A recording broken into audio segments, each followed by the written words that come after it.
Hello, বিসমিল্লাহির রহমানির রহিম। আসসালামু আলাইকুম। সবাই কেমন আছেন? আশা করি সবাই ভালো আছেন। আজকে আমরা কথা বলবো ডিজিটাল মার্কেটিং নিয়ে, যে ডিজিটাল মার্কেটিং কী। ডিজিটাল মার্কেটিং হলো ইন্টারনেট ও বিভিন্ন ডিজিটাল মাধ্যম ব্যবহার করে কোনো পণ্য, সেবা, ব্র্যান্ড বা ব্যবসার প্রচারণা ও গ্রাহক অর্জনের প্রক্রিয়া।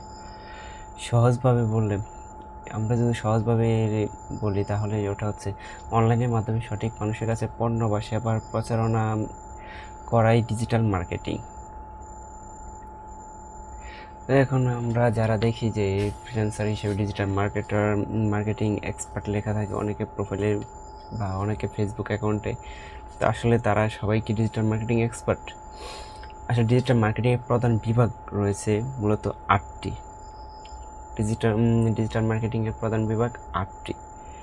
তো এক একজন এক একটি বিভাগের এক্সপার্ট, কিন্তু তারা তাদের প্রোফাইলে লেখা থাকে যে digital marketing expert.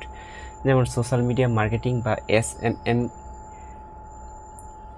Facebook, Instagram, LinkedIn ইত্যাদি মার্কেটিং। যেমন আমরা ফেসবুকে মার্কেটিং করে, Instagram, LinkedIn, Twitter, TikTok marketing, এইগুলো মার্কেটিং করে থাকে। দ্বিতীয়ত আছে সার্চ ইঞ্জিন অপটিমাইজেশন বা SEO, গুগল ওয়েবসাইটের অবস্থা উন্নত করা। বা আমরা যে ইউটিউবে সার্চ করি বা গুগলে সার্চ করি, তখন দেখা যায় যে আমরা কিছু অক্ষর লেখার পরেই ওরা ওই সার্চ বারের অনেকগুলো ওই বিষয়ে অনেকগুলো অ্যাড শো করে। তো এটা মূলত SEOর কারণেই শো করে। 3 নাম্বার হলো সার্চ ইঞ্জিন মার্কেটিং বা SEM বা PPC, গুগল অ্যাডস এর মতো পেড বিজ্ঞাপন। যেমন ইউটিউবে আমরা দেখি, ফেসবুকে পেড বিজ্ঞাপন থাকে, আবার ইউটিউবে পেড বিজ্ঞাপন থাকে, টিকটকেও এখন মাঝে মধ্যেই দেখা যায় পেড বিজ্ঞাপন আসে। গুগলে তো গুগল অ্যাডস যেটাকে বলা হয়। কন্টেন্ট মার্কেটিং 4 নাম্বার, যেটা ভিডিও, ব্লগিং, পোস্ট ইত্যাদির মাধ্যমে প্রচারণা। কন্টেন্ট মার্কেটিং যেটা আমরা সাধারণত সোশ্যাল মিডিয়া মার্কেটিংয়ের মাধ্যমে করে থাকি। 5 নাম্বার হচ্ছে ইমেল মার্কেটিং। ইমেলের মাধ্যমে গ্রাহকদের কাছে প্রচারণা করারকেই মূলত ইমেল মার্কেটিং বলে। তো এই বিষয়গুলো আমরা পরবর্তীতে লং ভিডিওতে আলোচনা করব। 6 নাম্বার হচ্ছে অ্যাফিলিয়েট মার্কেটিং, অন্যের পণ্য সেবা প্রচার করে কমিশন অর্জন। তো অ্যাফিলিয়েট মার্কেটিং করে কাজটা হচ্ছে অন্যের পণ্য বা সেবাকে প্রচার করে কমিশন অর্জন।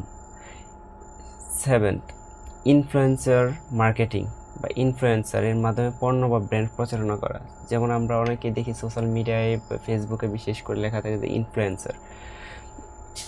সো ইনফ্লুয়েন্সার মার্কেটিংটা মূলত এটা। 8 নাম্বার হচ্ছে লিড জেনারেশন।